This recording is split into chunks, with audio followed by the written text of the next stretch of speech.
The diff command is used to compare events. It helps find differences between events and is particularly useful for change detection and comparison analysis. The purpose of the diff command is to identify differences between two events or sets of data.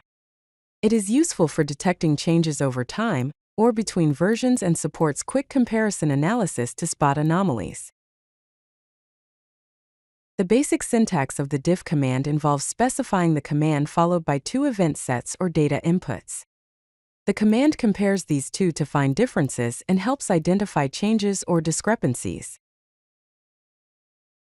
Key options for the diff command include the U option, which shows unified diff output with context lines, the C option that displays differences with context around changes, the I option which ignores case differences, and the W option that ignores all whitespace differences.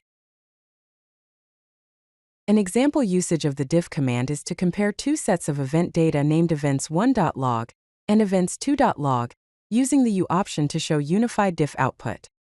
This comparison highlights the differences between the two files. In the output of the diff command, a plus sign indicates a line present only in the second event set. A minus sign indicates a line present only in the first event set.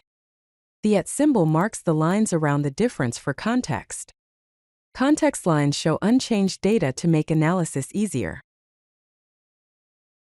Common use cases for the diff command include detecting changes between system states, monitoring configuration drift, comparing versions for troubleshooting, and performing security analysis to identify anomalies. If you like this video, hit that like button and don't forget to subscribe.